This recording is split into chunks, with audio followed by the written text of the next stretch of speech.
loga, facing over. You a queen when I less than I'm a gozy. Owamie, Owamie. Owamie, Owamie. Owamie, Owamie.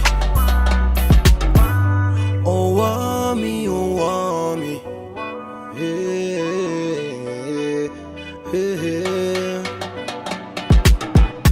Girl, you're such a powerful woman.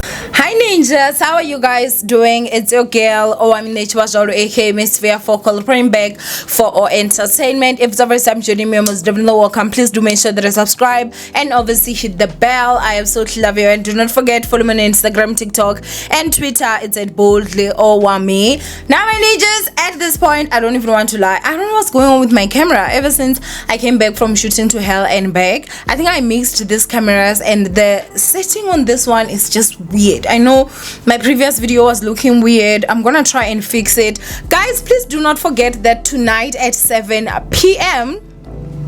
we're gonna be having our first episode of Dear Owamie, I've Been Love Scammed. So with that banner here, there are numbers there. Take them and send a WhatsApp message so that I can make an appointment with you, and then I'll be the one to actually call you, okay? So that obviously we don't have, you know, calls coming in whilst we are busy on a call. It will be happening live, and I'm super excited about that. So yeah, man. Anyway, let's go ahead and get into this chende charm. The young ones are actually wilding out, okay? So this is basically TikTok drama, I should go ahead and say, but it did happen on YouTube as well, so I should say YouTube TikTok drama, okay? The young ones. I do also have to say shout out to Naledi, Malela. Hi my love, I can see that, you know, you are a ninja, you've been watching us. Thank you so much. So guys, please do go to Naledi Malela's channel and show her love, like she's a ninja, and I'm just so grateful. I love you.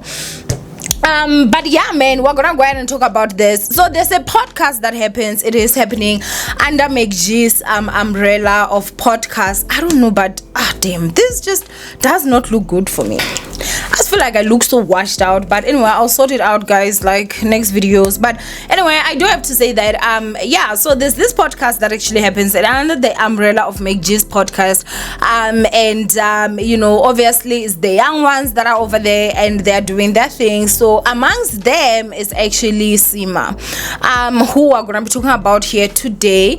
So you know, I'm gonna go ahead and place this video, and then you guys can go ahead and watch it, and I'll be back with the rest of my commentary.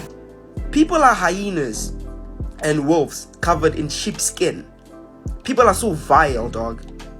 People want to play victim all the time and change the narrative whenever it suits them. Don't let kids get intoxicated on a podcast and the next thing they're talking out of pocket. And you, as an older content producer, are just there, just laughing the whole time. Like, what's your role? Guide the kids. So I was watching Spreading Humor, and then I saw this. Listen to this. Oh. Do you know Thakgi has a huge crush on you? Do you know him? Thakgi? Who? This other TikTok guy. Oh shit! He has a huge crush on you. You love him? Are you fucking serious? Ew. No, guys, you know how nice it is. Pero I'm saying na 60 like something, and I just find that cute. Yeah. I'm your oldest. No. No, he stated facts. I got where he coming. Now, using the word ew is just basically saying someone is disgusting. So you now have the privilege to call another human being disgusting. That's what it's come to now. And next thing, she's gonna be preaching mental health. Mental health, you guys should be good to people, don't be mean, forgetting this whole situation. Like, do you get it? Do you understand how people want to manipulate things all the time? And I'm just supposed to be quiet about it. Like she said, he's cute, you know. I love him, he's cute. And it wasn't even directed. They were asking Naledi, and he just had to jump in. So I'm saying, give him a chance, Naledi. Don't give him a chance, bro. I'm not dating any nigga in the industry anymore. I've learned from you. Okay, he's not in the industry. He's not big like that in the industry. You guys give him a man. Hey? What do you want to say? Am I running under Scatrom? No, And you're right, I'm not in the industry like that. I'll take the L. It's fine, I'll take the L. I mean, you've worked with bigger brands, you've worked with Coke, you've worked with Coffee, and I'm happy for you. I've got no problem with you. Crazy enough, I saw you backstage at Spring Fiesta wearing a very tight dress. It exposes the Milo Howard injection as a prevention. Milo pill is the prevention, all exposed more than a cheap dress. And I came up to you. I was like, dude, what's up? Please unblock me. And you said no. And I walked away. I went on about my business. I could have come out long ago and said a lot of brands didn't want to work with you because of your dress code.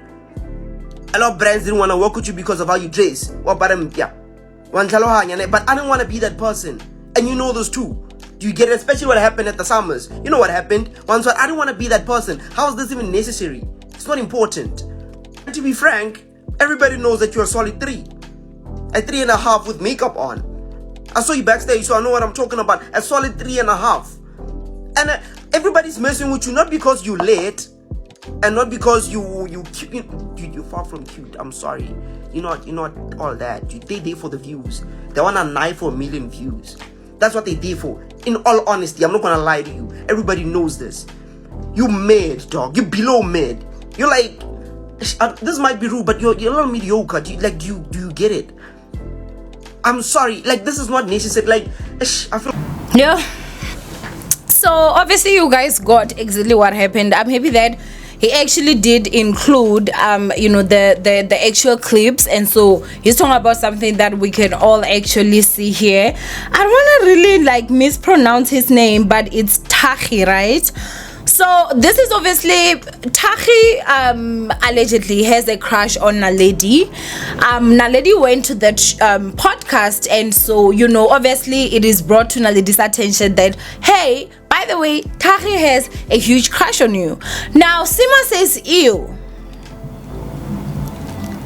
Girl, Ju is wrong for that one. I mean, I like Seemah, but girl, Ju is wrong for that one. At this point, I do think that you definitely need to issue an apology. But again, at the same time, it's like one of those things where you do actually realize, okay, are you really sorry? Or is this something that you actually meant?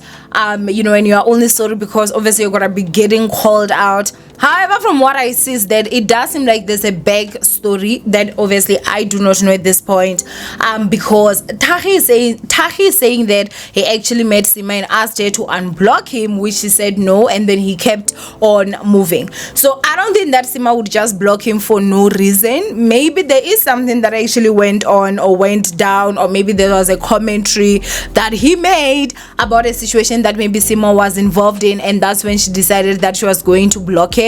So I think that she was actually talking the ill and whatever from a point of she does not like the guy, and I guess that she was just doing that old style of invented. They used to say that ukomupisa, like the burning style, where you as a girl, you kind of talk down a guy so that the girl you're with is not going to date that guy. I know a lot of you guys know this. We used to do it. It's just obviously we'll do it behind the cameras. Like there were no cameras actually pointing at us. I actually do have a story that is quite embarrassing. Let me go ahead and share fast. I have a sister of mine, you guys, that I used to do this to this other guy that wanted her for years, guys. That guy wanted her for years, and I'd always be like, what? And I would be like, no, he's this, and I would wanna laugh at her and whatever, and so she was not with him. So I passed matric and she didn't, and then when she stayed back, the guy now got her by herself and they started dating, guys. This was when I was in uni, and I was like, anyway, I don't care. But we used to eat that guy's sweets a lot. Guys, did my sister not marry that guy? And that guy knew really that I used to like be the one that even when he's like, hey, can I see you? I'm like, no. And I'm pushing her. Guys, they're married. They have kids now. It's a whole family. I mean, at the end of the day, it needs to understand that I was young, I was young. So at first it was so awkward, guys. At first it was so awkward, but I am obviously happy that we're cool now. I mean, he understands. So I think that that's exactly what Seemah was trying to do. However, I have found that Seemah can be quite loose with her tongue, because even the clip that he actually put there, the waka, obviously you guys know I'm Venda, so I don't know, but I do remember that actually caused some hoo-ha in terms of people were saying that was a derogatory word for like fat people, which obviously I was like, you know, and now she's saying things like ew basically goes with like disgusting. So what is disgusting about Thakgi? Like, you don't say ew about someone. Like, I just find it to be very disrespectful. And then she goes on to actually undermine him by saying that he's not in the industry like that. He is in the industry, definitely. And then she says he's not that big. Compared to who? Are you sitting down comparing him to yourself, or are you sitting down comparing him to whoever? Because he's bigger than me on TikTok. So when you're saying that he's not that big, who are you talking about? I know he's bigger than a lot of people in terms of like his views, his followers, and his likes. And so I do find that it was very disappointing and also very disrespectful from Seemah. I do hope that she will definitely issue an apology for this, because that was honestly just so uncalled for. If she didn't have anything positive to say, she could have simply sat down and actually just kept her mouth shut. Now the part again that I'm sitting here and I'm just like, ciao. Did they call her a hard 3 and a 3.5 on a good day with makeup? Let's stop talking out of pocket, guys. Let's honestly stop talking out of pocket, because this is honestly just crazy. I do find it to be a bit embarrassing, and I do understand where Thakgi is coming from. I would also be very much upset if someone was actually talking about me in that way on such a big platform like, you know, McG's umbrella. Like, he's the biggest podcaster in Africa, if I'm not too mistaken. And so imagine saying such bold statements about someone. So I am really happy that he did stand up for himself, even though I do feel like, guy, you went in too deep. You know, you definitely went in there. But I mean, there's a part of me that actually does understand. The stitches have started coming, and when I tell you guys that I am saying this is going to blow, I feel like it's definitely going to blow. I'm gonna just be honest with you. I feel like this is definitely going to blow. But anyway, ninjas, do go ahead and comment down below what you guys think of this whole situation. From Owamie, I love you guys. Stay blessed, and I will see you guys in my next upload. Mwah.